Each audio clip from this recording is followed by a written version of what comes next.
Oke. Puji Tuhan Bapak Ibu Saudara, selamat datang semuanya. Hari ini hari yang spesial buat kita ya. Hari ini hari ibadah kita yang agak sedikit panjang ya, karena yang pertama setelah ibadah ini ada perjamuan kudus, setelah ibadah ini ada perayaan ulang tahun ya bagi yang ulang tahun. Ini tradisi Gereja JKB di tempat ini setiap minggu bagi siapa saja yang berulang tahun akan didoakan di sini. Jadi silakan mendaftar ya. Nanti kalau bagi-bagi hadiahnya di rumah saja masing-masing. Puji Tuhan. Nah, Bapak Ibu Saudara, hari ini temanya tema yang baru, yaitu mengenal Injil kasih karunia. Ya, mengenal ya Injil kasih karunia. Saudara-saudara, mengapa ini saya beri judul Injil kasih karunia? Karena setelah saya mempelajari di Alkitab, ya di dunia ini saya mengenal Injil itu hanya ada dua. Kalau di dunia ini ada banyak kepercayaan, tetapi mengenai Injil itu hanya ada dua. Injil kasih karunia yang murni, ya yang murni, ada Injil kasih karunia tapi campuran. Ya. Ada hanya ini yang saya tahu. Dan hari ini Bapak Ibu Saudara, kita mau belajar Injil kasih karunia. Mengapa begitu penting untuk kita semua? Mengenali Injil berarti Bapak Ibu Saudara memahami Injil yang mana kita terima dan kita percayai. Saya percaya kita semua, saya melihat adalah orang-orang yang lahir dari seorang ibu Nasrani atau Kristen. Tetapi kita selama di dunia ini lebih banyak mendengar Injil campuran. Ya, lebih banyak mendengar Injil campuran. Tetapi hari ini gereja kita ini JKB Balikpapan memang berkomitmen untuk memberitakan Injil kasih karunia murni. Saudaraku, mengenal Injil berarti memahami Injil mana yang menyelamatkan hidup kita. Ya, dan Bapak Ibu Saudara, Injil itulah yang membentuk karakter dan cara hidup kita. Oke.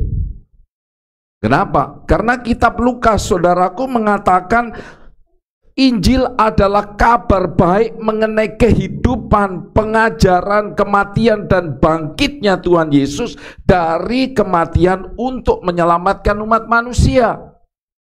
Itu biasa kita dengar berita seperti itu. Kebanyakan orang Kristen tahu ya, Injil adalah kabar baik. Kabar baik mengenai kehidupan, pengajaran, kematian, dan bangkitnya Tuhan Yesus dari kematian untuk menyelamatkan manusia. Ya, untuk menyelamatkan manusia. Kitab Korintus 1 ayat 18 dan Roma pasal 1 ayat 16 berkata, Injil adalah kekuatan Allah yang menyelamatkan. Saudara, kalau saya menyampaikan mengenai Injil, itu bukan kitab Injil yang saudara punya, ya, bukan Injil iPad, bukan Injil smartphone suci, saudara, bukan itu. Kita sedang berbicara mengenai Injil kasih karunia itu siapa, yang menyelamatkan kita itu siapa, bukan kitab Alkitab atau apa itu smartphone suci, saudara. Kalau dulu kan kitab buku itu ya, bukan itu yang saya maksudkan. Sehingga kita akan mengerti betul, ya, sehingga kita tidak akan, saudaraku, berubah kepercayaan semenjak era corona, ya, saudara perhatikan, semenjak era corona, ya, segala macam berita kabar baik, bukan berita Injil, segala macam berita baik, ya, mudah kita dapatkan melalui YouTube, karena semua orang sekarang, banyak orang, ya, mencoba menjadi pemberita kabar baik karena dunia sedang tidak baik. Maka ada banyak orang membagikan kabar baik. Tapi JKB Bapak Ibu Saudara membagikan kabar baik Injil kasih karunia. Amin. Nah, sekarang kasih tos dulu lah Injil kasih karunia. Oke, biar tahu. Amin. Injil kasih karunia. Injil yang murni. Ya. Tadi sekali lagi saya ulangi, ya. Injil adalah kekuatan Allah yang menyelamatkan, bukan buku Alkitab, bukan smartphone Alkitab, bukan ya. Injil adalah kekuatan Allah yang menyelamatkan.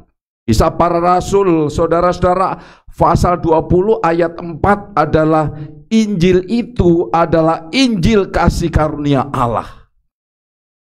Yang saya maksudkan hari ini, yang saya beritakan, saya bagikan kepada Bapak Ibu Saudara, Injil kasih karunia Allah.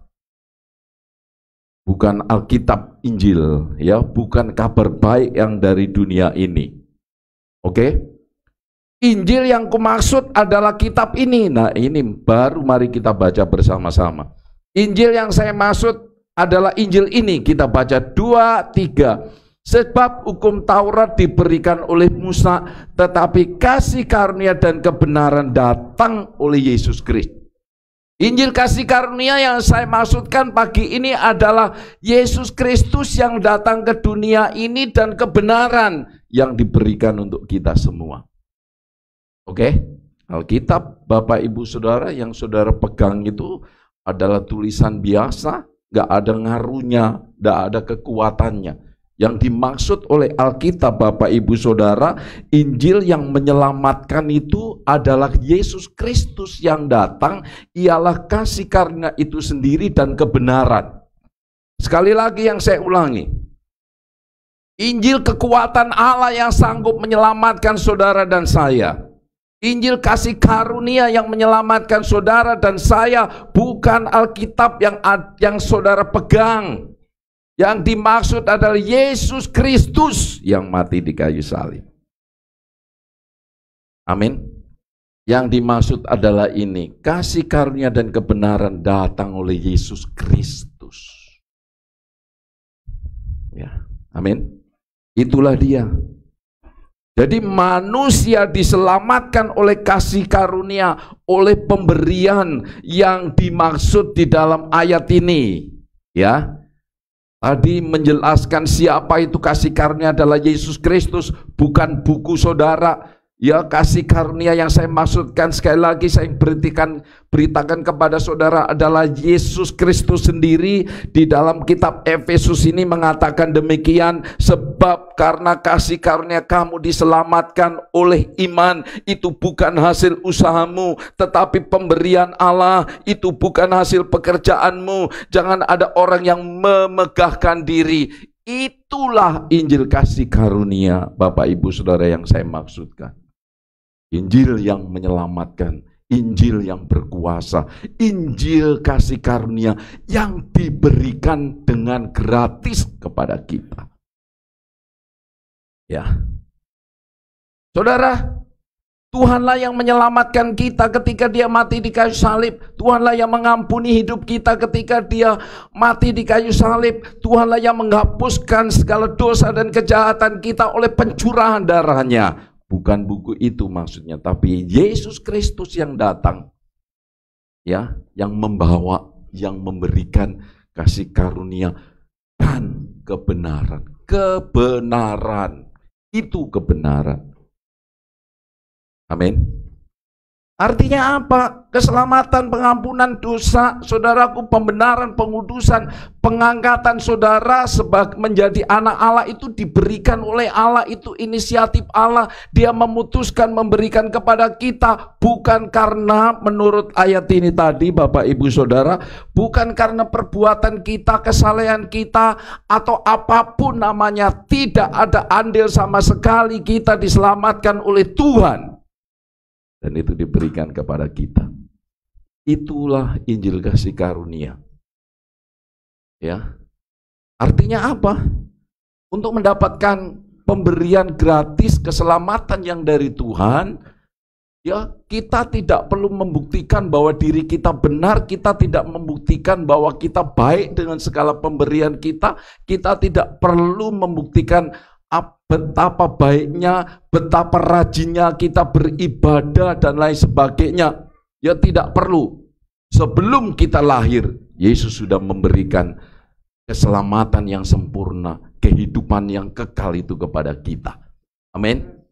Tetapi sebagai anak Allah, itu nanti ceritanya menunjukkan bahwa diri kita anak Allah yang hidup di dunia ini. Amin. Itulah Injil kasih karunia. Manusia diselamatkan oleh kasih karunia.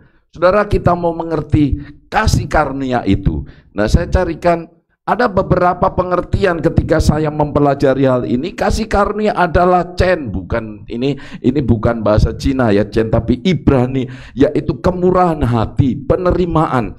Kasih karunia berarti karis, bahasa Yunani kemurahan hati, pandangan yang mengandung perkenanan. Nah, menurut Alkitab, Bapak Ibu Saudara, kasih karunia adalah kebaikan yang tidak layak kita terima, kekuatan, kemampuan, dan kuasa. Amin. Itulah kasih karunia. Itulah kasih karunia. Jadi kesimpulannya Bapak Ibu, Injil kasih karunia adalah Yesus Kristus sendiri yang menyelamatkan manusia. Yesus Kristus mati disalib dan bangkit mengalahkan dosa, mengalahkan kutuk, maut, iblis, dan kemenangan itu, saudaraku, yang sempurna itu diberikan kepada kita dengan gratis, dengan cuma-cuma, tanpa kita membayar, tanpa kita berbuat sesuatu, tanpa perbuatan baik, muka baik, dan apa saja. Amin. Inilah kabar baik. Coba dibuka dulu, saya mau lihat senyumnya atau penasarannya. Haleluya. Oke. Saudara, besok akan diberitakan oleh Pastor Selby Injil campuran. Ini penting sekali, tapi hari ini air bersihnya, air jernihnya dulu, aslinya dulu, orisinnya dulu kita mendengar. Supaya kita paham.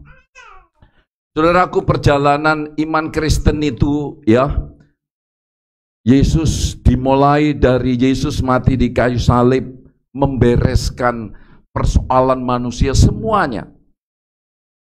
Alkitab kita dari perjanjian lama sampai kitab Wahyu itu berbicara, ya, mengenai Yesus yang mengasihi kita. Demonstrasi kasih Allah yang terbesar, ya, ditunjukkan kepada kita itu melalui kematiannya. Perjanjian lama dari kitab Kejadian sampai kitab Maleaki, terus sampai kitab Injil, ketiga Injil kita itu memberikan gambaran, ya, tentang Yesus yang mengasihi kita. Kematiannya itu adalah praktek pembuktian, kenyataan karena begitu besar kasih Allah kepada kita. Dan kesaksiannya itu disampaikan oleh rasul-rasul sampai dengan kitab Wahyu. Seluruh Alkitab berbicara mengenai Allah yang setia mengasihi saudara dan saya, yang bernama Injil kasih karunia. Amin. Itu dia. Oke?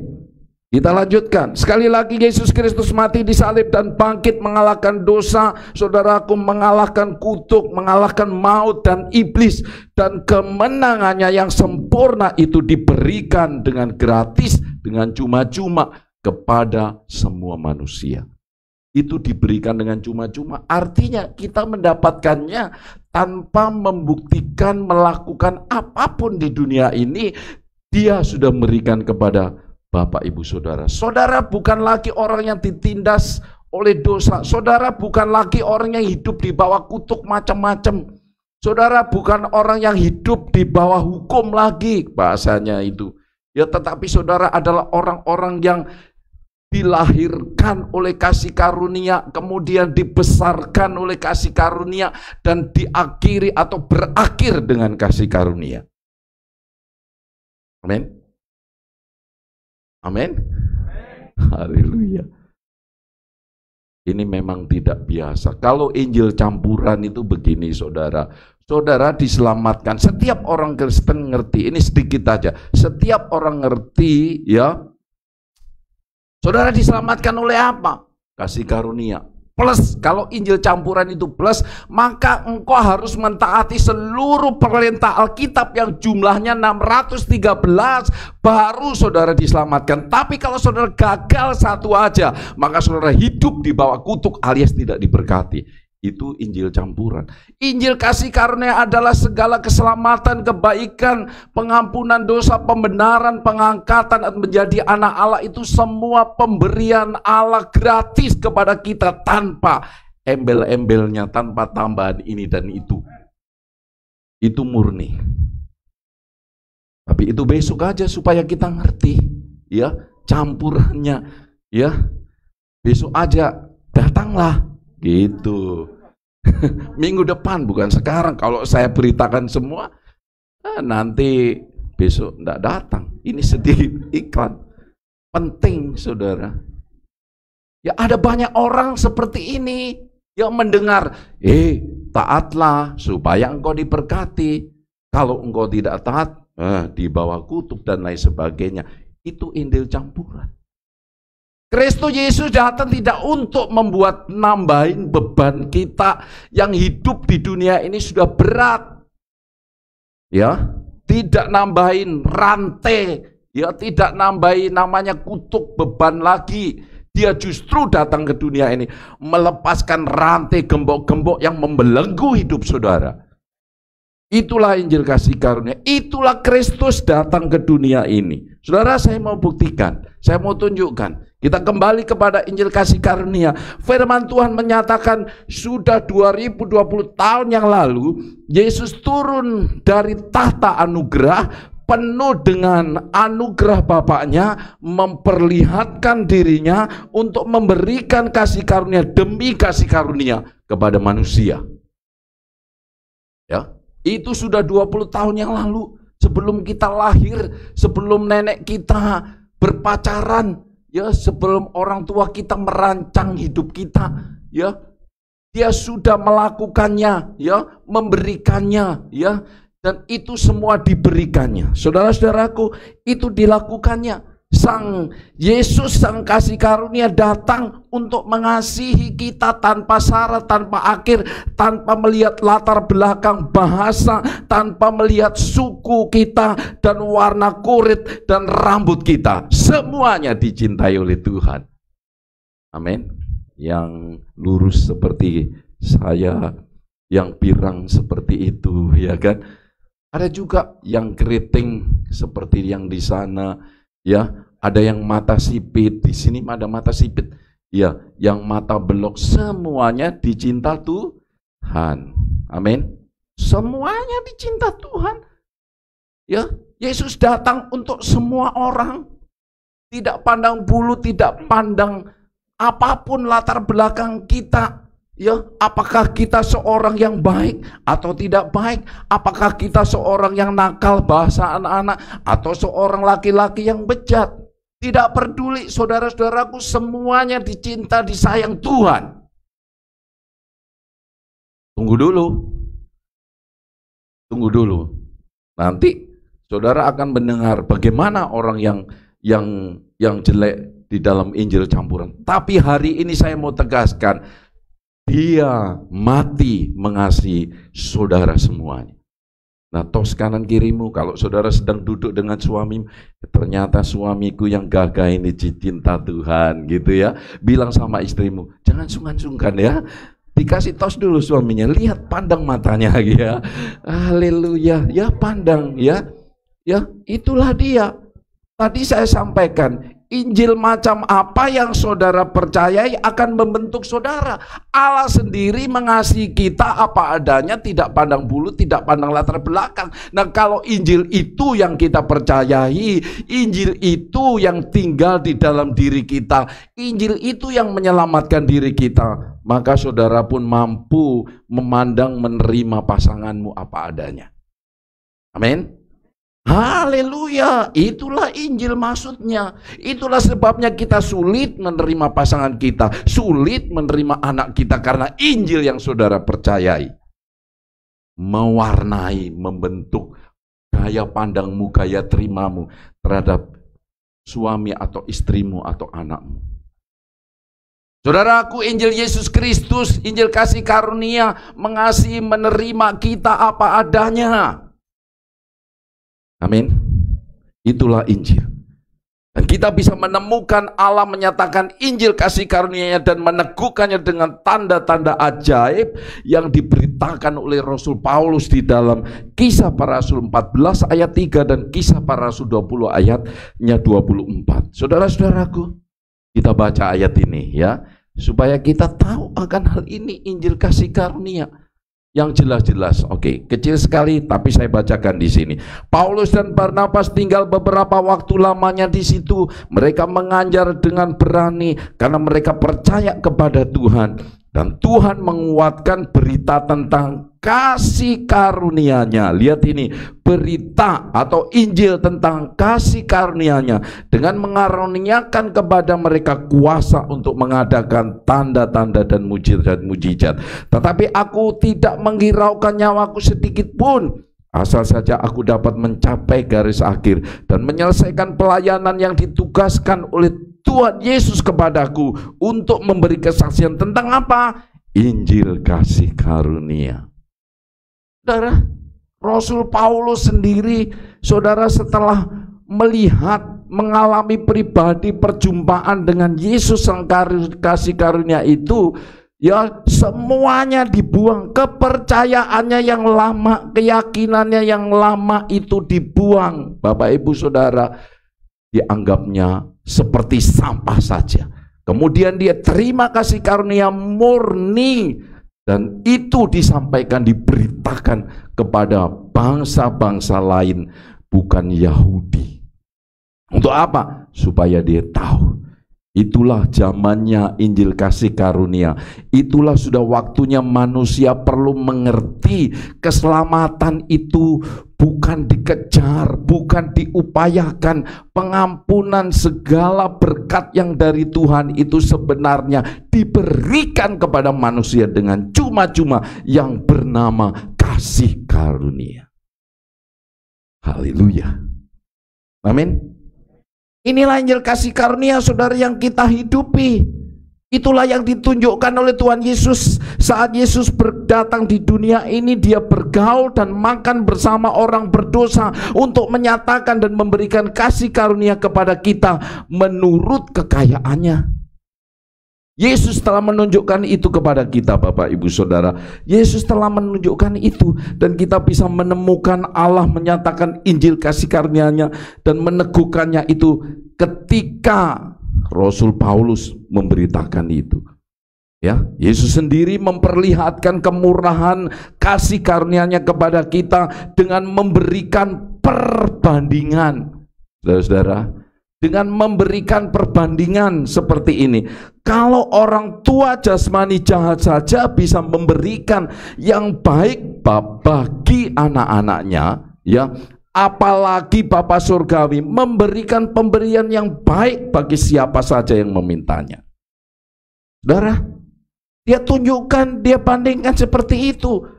Bapak dunia aja, saudara-saudaraku, bisa memberikan yang terbaik.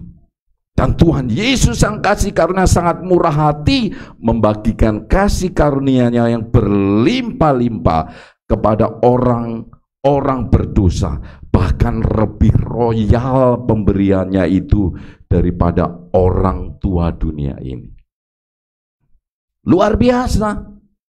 Saudara, bukan hanya sedikit-sedikit. Tuhan memberkati kita bukan 3 kali ganda. Kalau dulu kan, bukan, Tuhan tidak seperti itu. Injil kasih karunia tidak seperti itu. Hari Minggu pergi ke gereja, dicas di sini, bla bla bla, bli bli bli. Lalu Senin mulai masih panas membara. Hari Rabu mulai turun seperti HP yang harus dicas. Saya mau beritahu saudara, Kasih karunia Tuhan diberikan dengan berlimpah-limpah kepada kita. Kita baca ayatnya ini. Tidak pandang bulu, ya. Dia tunjukkan kepada kita, kepada orang-orang berdosa. Dia tunjukkan hal ini. Kita baca firman Tuhan ini 2, 3. Tetapi hukum Taurat ditambahkan supaya pelanggaran menjadi semakin banyak. Dan di mana dosa bertambah banyak, di sana apa? Kasih karunia menjadi berlimpah-limpah, supaya sama seperti dosa berkuasa dalam alam maut, demikian kasih karunia akan berkuasa oleh kebenaran untuk hidup yang kekal oleh Yesus Kristus Tuhan kita. Amin. Di dalam saudara ada kasih karunia yang berlimpah-limpah. Ya. Bukan setetes-tetes. Bukan sedikit-sedikit, bukan kadang-kadang. Makanya kalau kita mengukur, saudaraku, sebesar apa kasih karunia Yesus Kristus kepada kita, kita baca ayat ini. Ya, kita baca Efesus pasal 3. Kelihatan ya, Efesus berkata seperti ini. Aku berdoa supaya kamu bersama-sama dengan segala orang kudus dapat memahami betapa lebarnya, panjangnya, saudara ya, dan tingginya dan dalamnya kasih Yesus. Lihat ini, saudara sangat dikasihi, saudara sangat dicintai. Saudara sangat diberkati. Orang bilang tidak ada alasan saat ini saudara untuk tidak diberkati Tuhan. Tuhan melihat saudara itu enggak ada alasan untuk tidak diberkati. Tapi jangan dulu berkata, buktinya mana Pak? Secara hukum saudara, secara hukum, ini Pak Andi baru saja buka menjadi lawyer, buka kantor. Secara hukum itu sudah ditanda tangan, itu sudah disahkan dengan meterai, pemerintah yang mengesahkan. Saudara tahu, saudara adalah orang yang layak diberkati, bukan sedikit-sedikit, bukan dibagi-bagi, tetapi sepenuhnya berlimpah-limpah diberkati. Amin. Saudara, bukan sedikit-sedikit. Anak saudara bukan turunan orang miskin. Jangan pernah berpikir, nak, sudahlah cukup sampai di sini saja, atau menghayal menjadi orang kaya, atau menikah dengan anak konglomerat. Saudaraku, anak konglomerat bernama Yesus Kristus. Dulu saya dapat pesan seperti itu. Tidak usah menghayal tinggi-tinggilah, katanya begitu. Ya kan? Makanya sampai sekarang anak kita berpikir, ya sudahlah, karena saya lahir dari kelinci yang kecil, maka rumah saya di lubang yang kecil, di gang yang kecil, kan gitu. Nggak layak untuk pindah di tempat berkat yang besar, yang berlimpah-limpah ini. Saudara, itu kepercayaan yang salah, itu kepercayaan yang saudara terima. Tapi saudara lihat, kekayaan Tuhan itu besar, bahkan seperti ini sebenarnya. Kita semua tidak bisa mengukur atau memberi batas kasih karunia Tuhan Yesus kepada kita, karena kasih karunia pada kita lebih besar dari apa yang kita ketahui, kita bayangkan. Kasih karunia melebihi pengetahuan yang ada di dunia ini, dan itu diberikan kepada saudara dan saya. Amin. Itulah Bapak kita, itulah kekasih kita, saudara-saudara. Itulah yang diwariskan kepada kita. Saudaraku, sebesar, seluas, setinggi apa Anda dapat mengenal dan menikmati kasih karunia yang diberikan Tuhan Yesus kepada kita, namun sebenarnya apa yang kita alami, yang kita rasakan sekarang itu seperti air, setetes air yang jatuh di samudra. Sebenarnya seperti itu. Kita belum mengalami apa-apa dari kasih karunia-Nya yang sudah diberikan, yang sudah diwariskan, yang sudah disahkan ya oleh Bapa, dan itu menjadi milik saudara dan saya. Belum apa-apa, saudara-saudaraku. Ya belum apa-apa, itu sudah diberikan kepada kita. Sebenarnya kasih karunia Tuhan Yesus tidak bisa diringkas dengan kata-kata. Saya nggak bisa mengkhotbahkan. Saya mencari kata yang pas itu tidak ada, saudara-saudara. Tidak bisa dimuat atau ditampung dalam benak kita. Terlalu luas dan besar, berlimpah-limpah tersedia bagi kita secara gratis. Saudara tidak perlu membuktikan dirimu bahwa saudara baik. Saudara tidak perlu membuktikan bahwa dirimu rajin. Kita perlu rajin datang ke gereja seperti ini untuk mendengar ini. Kalau saudara nggak datang kan nggak tahu ternyata Tuhan itu mengasihimu tanpa melihat betapa cerewetnya dirimu. Ya kan? Iya saudara. Tapi sementara itu Tuhan tidak peduli dengan kecerewetanmu, dengan kenakalanmu dan lain sebagainya. Bukan berarti Tuhan tidak suka dosa. Tuhan sangat benci dosa. Karena dosa itu merusak, membunuh kita. Membuat otak kita dan hati kita sempit. Maka Yesus mati di kayu salib untuk membuang yang sempit-sempit itu, saudara kita. Supaya kita bisa berpikiran sebesar Kristus yang sempurna itu. Itu maksudnya. Mengapa kita perlu rajin ke sini? Supaya mendengar kabar kasih karunia, bukan Injil campuran. Amin. Bu, Tuhan sangat mengasihimu. Tanpa batas, tanpa akhir. Pak, dia sangat mencintaimu. Amin. Dia berikan semuanya. Itulah Injil kasih karunia murni, yaitu Yesus Kristus. Bapak Ibu sekali lagi. Itulah, ya. Oke, supaya saudara bisa membaca ini. Ini dia.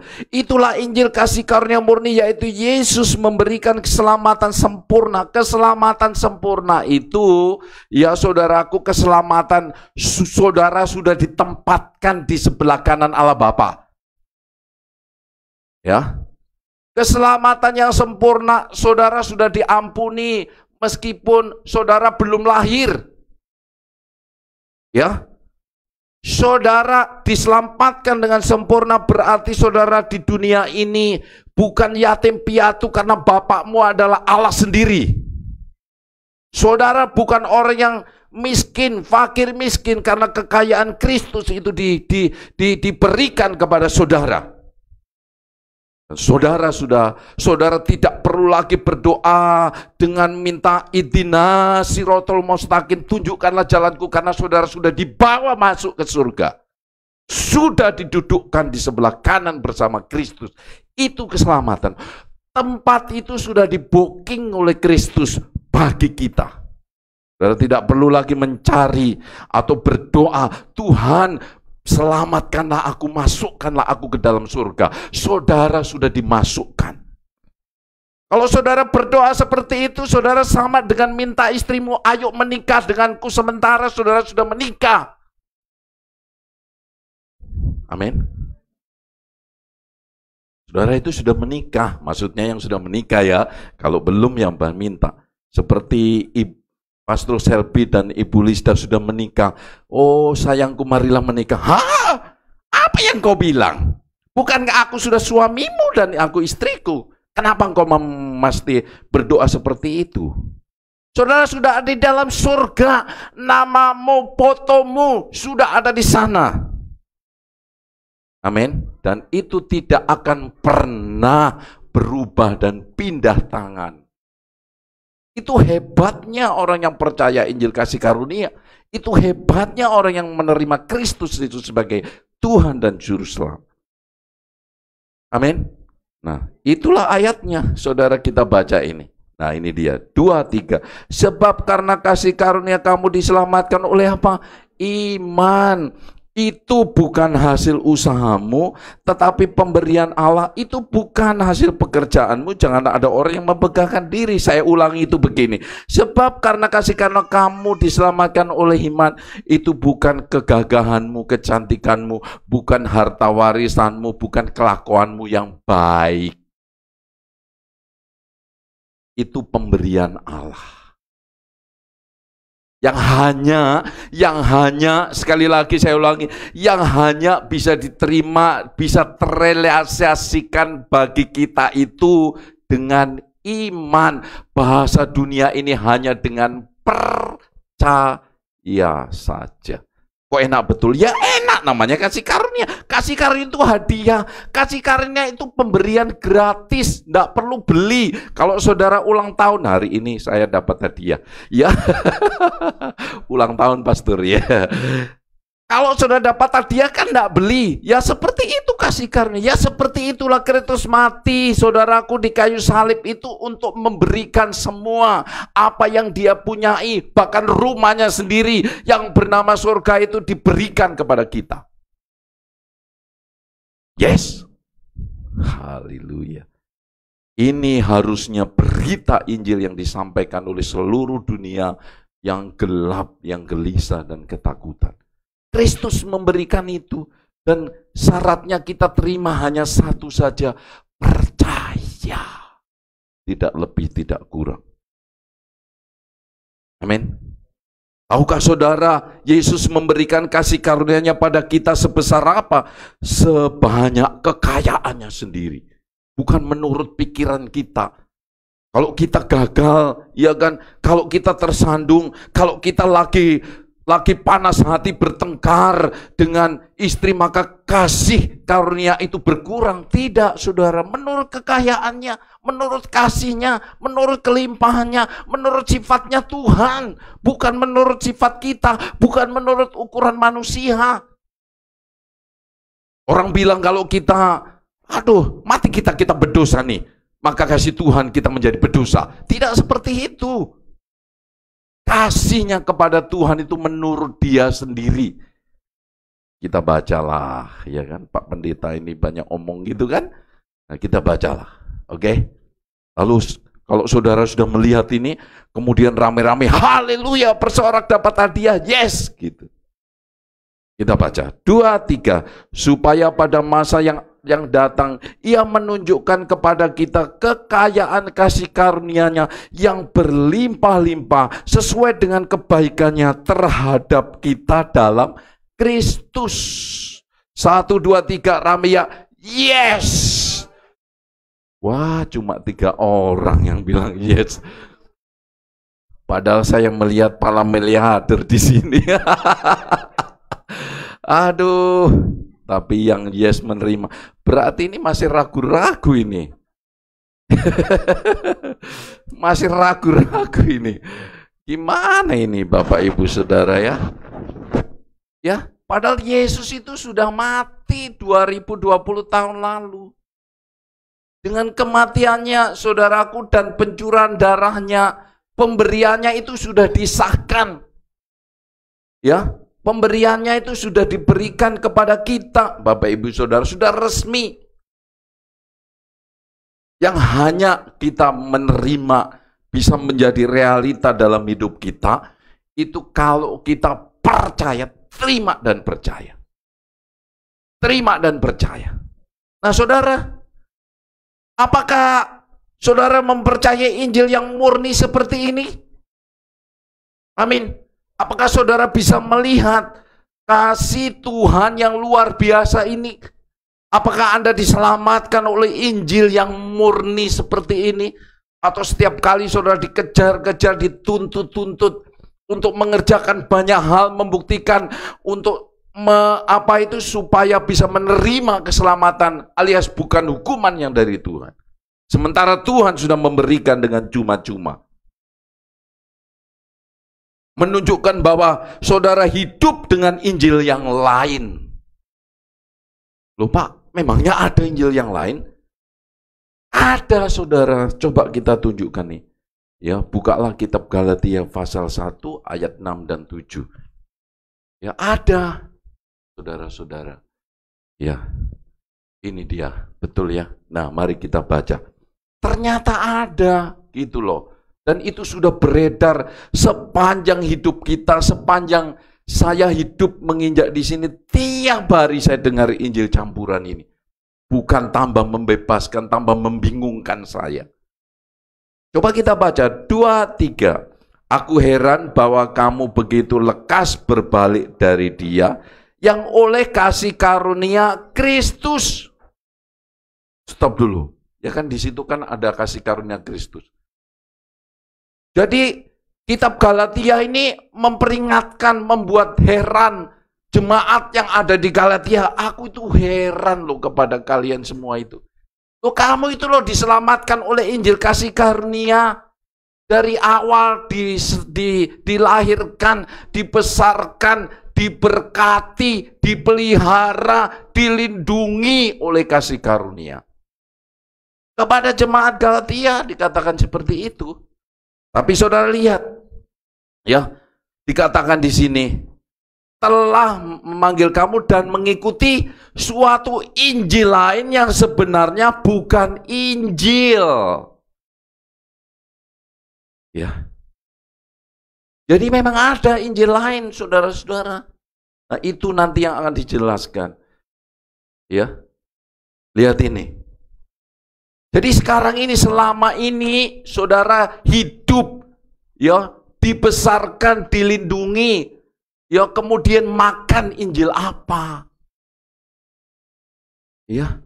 Yang setiap kali, biasanya kalau saya dengar setiap malam mau tidur, oh Tuhan, berdosalah kita ini. Oh iya ya.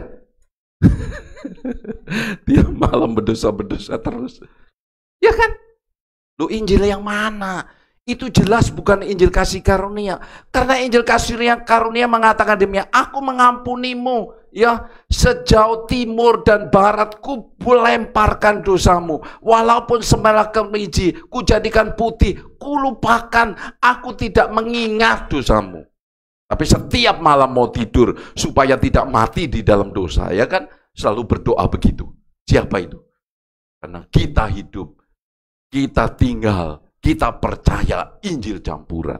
Sementara Yesus nggak pernah mengingat-ingat kembali. Saudara-saudaraku, itulah yang dimaksud Injil yang lain.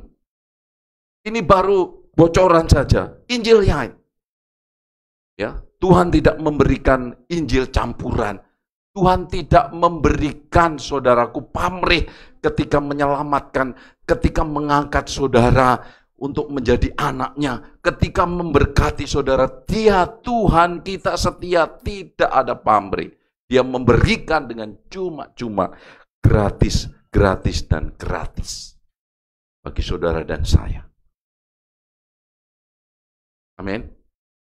Dia hanya minta pekerjaan satu-satunya yang diperintahkan, yang diberikan. Kalau bahasa hukumnya diperintahkan kepada kita, ya, adalah satu saja, yaitu apa? Percaya. Terimalah semua anugerah itu dan percayai saja. Di dalam kitab Roma mengatakan, barang siapa yang percaya dalam hatinya, mengaku dengan mulutnya, maka dia akan diselamatkan, alias tidak dipermalukan. Amin. Tapi Injil campuran, saudara, ditambahi, ya, diberikan plus kamu harus melakukan ini dan itu. Itu bukan yang dimaksud oleh Injil kasih karunia. Injil kasih karunia menerima semua itu dengan percaya dan menikmati seluruh kebaikan Tuhan. Saya tutup dengan ayat ini. Ya, saya tutup dengan ini saja. Puji Tuhan. Kita baca firman Tuhan ini. Oke, ya, ini dia. Bersama-sama, oke? 2, 3. Sebab karena kasih karunia kamu diselamatkan oleh iman. Itu bukan hasil usahamu, tetapi pemberian Allah. Itu bukan hasil pekerjaanmu. Jangan ada orang yang tak ada andil sedikit pun bagi hidup kita. Tak ada sesuatu kebaikan, tak ada pekerjaan apapun yang bisa kita lakukan untuk menambahkan keselamatan, penyelamatan yang dari Tuhan. Karena apa yang dilakukan Tuhan untuk kita sudah sempurna. Satu kali untuk selama-lamanya. Dia mati di kayu salib, saudaraku, lalu kemudian sekarang duduk di sebelah kanan Allah. Dia tidak akan turun lagi untuk mati di kayu salib, menyelamatkan dosa-dosamu. Tidak akan. Dia sudah selesai sekali. ya selama-lamanya itu sudah cukup. Dia akan datang kembali menjemput kita, tapi bukan untuk menghakimi saudara, melayakkan saudara masuk neraka atau masuk surga, bukan itu. Kita akan berjumpa dengan dia, ya, tetapi untuk menerima kesempurnaan yang paling sempurna, seperti dia ketika dia naik ke surga. Amin. Itulah berita kasih karunia untuk saudara dan saya. Injil kasih karunia. Yes. Jangan lagi merana, menangisi, bersedih bagaimana hidupmu di masa lalu dan lain sebagainya untuk mencari kelayakan, pembenaran, ya, dan perkenanan. Saudara sudah berkenan, saudara sudah layak, saudara sekudus-kudus Yesus sendiri. Saudara layak menerima anugerah dan seluruh berkat Allah Bapa selayak Yesus sendiri. Itulah sebabnya saudara sudah didudukkan di sebelah kanan bersama dengan Kristus di dunia ini sudah. Amin. Wah, ini mungkin berita yang mengagumkan sehingga masa iya sih gitu kali ya. Ya, masa iya sih? Sedangkan saya terbatuk sedikit aja dibilang berdosa. Sedangkan saya marah sedikit dengan suami aja dibilang berdosa. Ya kan begitu biasanya. Masa Pak Rizal ini ngomong, loh itu tadi bukan saya saudara. Alkitab firman Tuhan, Yesus sendiri. Jadi suamimu itu bukan hanya gagah dan sempurna, tetapi hebat sehebat Kristus. Tapi kita bukan jadi Allah, bukan begitu. Ya, segala kemuliaan, kekudusan, kebenarannya itu diberikan kepada suami atau istri dan anak-anak kita. Seperti Kristus duduk di sebelah kanan Allah Bapa saat kita masih di dunia ini. Amin. Tos dulu lah. Selamat ya buatmu. Oke, puji Tuhan. Selamat deh. Mari bangkit berdiri. Lihat orang-orang yang diberkati Tuhan, iya kan? Haleluya. Ya, sekarang katakan bersama-sama dengan saya orang yang paling diberkati Tuhan. Iya. Haleluya. Saya orang yang paling dikasihi Tuhan. Saya orang yang hidupnya paling sehat di dunia ini. Karena kuasa Tuhan melindungi tubuh saya dari corona yang jahat itu. Amin. Haleluya.